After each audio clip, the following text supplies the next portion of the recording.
Most people are afraid of uncertainty, not just the unknown itself, but the vulnerability it demands. We're trained, whether in classrooms, on timelines, or around conference tables, to equate answers with intelligence. So when silence creeps in, we panic. We throw out half-truths or reheated opinions, hoping no one notices. Because somewhere along the way, we learn that saying, "I don't know," is admitting defeat, that not knowing means you've fallen behind. But that's wrong. Completely. Here's the twist. I don't know isn't a weakness. It's one of the most powerful things you can say. It's the doorway to growth. It's a declaration that you care more about getting it right than sounding right. When you say, "I don't know," you aren't giving up control. You're taking ownership of your curiosity. You're opening up space for learning, clarity, and connection. Most people don't do that. They bluff their way through conversations. They improvise facts and opinions to preserve an image. But that image, it cracks fast under pressure. When you say, "I don't know," you do something radical in today's noise-heavy world. You slow down, you reflect, and you let truth have a seat at the table. That makes you stand out, not as clueless, but as credible. Because when someone admits what they don't know, they become trustworthy. They become approachable. They're the ones who aren't trying to win the room. They're trying to understand it.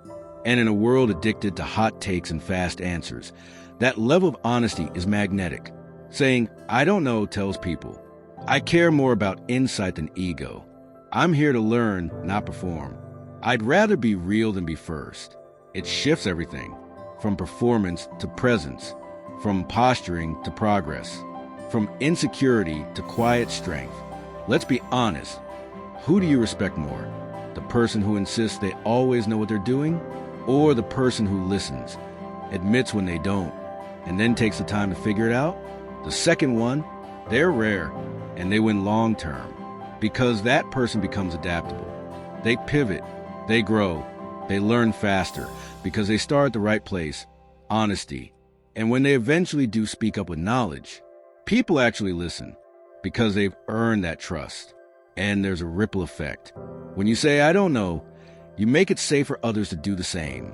You lower the pressure in the room. You replace competition with collaboration. Suddenly, it's not about who knows the most. It's about discovering together. That's where the breakthroughs happen. That's where the real work gets done. And when the answer arrives through research, dialogue, experience, you're not boxing by a guess you made too soon. You're flexible. You're informed. You're sharp. You come back with clarity, not correction. With insight, not improvisation. That's the bonus power-up. You evolve in public, and people respect the arc. You weren't pretending, you were processing. And people remember that. They remember the person who had the guts to admit they didn't know, and then had the drive to go find out. So next time you feel the tension of a paused conversation, or the urge to fill the gap with a guest just to keep pace, try something different. Breathe. Pause.